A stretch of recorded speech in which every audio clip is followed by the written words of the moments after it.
బ్రహ్మానందంగా teaser లాంచ్లో కానీ audio ఫంక్షన్లో కానీ ఒకటే చెప్తున్నారు, డైరెక్టర్ ఎప్పుడు ఏదో చెప్పాలనుకుంటాడు కానీ నాకు ఎప్పుడు అర్థమయ్యేది కాదు ఏంటి ఏం చెప్తున్నాడు అని. అతను అంటే అది ఓవర్వెల్మింగ్ ఫీలింగ్ అయి ఉండొచ్చు, లేదంటే అతన్ని ఆ స్ట్రక్ అయి ఉండొచ్చు, ఆ స్ట్రక్ అయి ఉండొచ్చు, ఇవన్నీ కూడా. సో ఏంటి అసలు అంటే యాక్చువల్లీ పాయింట్ ఏంటంటే నేను కొంచెం ఫాస్ట్గా మాట్లాడతాను.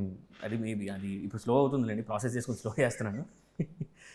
సో ఫస్ట్ ఏంటంటే ఎప్పుడు నేను తెర మీద చూడడం, టీవీలో చూడడం, తినేటప్పుడు చూడడం, పడుకునేటప్పుడు చూడడం, ప్రతిసారి ఆయన చూసి ఇప్పుడు లైవ్లో చూస్తే అక్కడేంటి నాకు కావాల్సిన డైలాగ్ నేను వింటా, ఇక్కడ అలా కాదు కదా, ఇక్కడ లైవ్ వేరే. సో ప్రిపరేషన్ ఉండదు. అంటే ఎంత ప్రిపేర్ అయినా అక్కడ నుంచి కొత్త డైలాగ్ వస్తే ఇక్కడ ఓహో ఈ డైలాగ్ పడింది, ఇప్పుడు మనం ఏం మాట్లాడాలి అనే కైండ్ ఆఫ్ సెక్టర్ మైండ్లో రన్ అవుతూ ఉండేది అలాగా. సో అది extreme level of love and respect, gratitude for him. Gratitude అని ఎందుకంటున్నా అంటే ఇంత కామెడీ రాయగలడానికి కారణం కూడా ఆయన కామెడీని చూడడమే. ఆయన ఈవీవి సత్యనారాయణ గారు, ఆయన బ్రహ్మానందం గారు, ఎంఎస్ నారాయణ గారు, ఎంతోమంది లెజెండ్స్, జంజాల గారు ఆబ్వియస్, శ్రీనువైట్ల గారివి ఒకప్పుడు మూవీస్ అవి. అండ్ ఇన్ఫ్యాక్ట్ ఈయన క్రేజీ మోహన్ గారు, ఆయన కూడా. వీళ్ళు ఇచ్చిన కామెడీ ఏదైతే ఉందో వాళ్ళు ఏం చేశారంటే మేము విసిరేసాం కామెడీ, దీని నుంచి మీరు తీసుకుని వాడుకోండి. అండ్ జనాలు కూడా నాకు అనిపించేది ఏంటంటే జనాలు నవ్వడానికి వెయిట్ చేస్తున్నారు.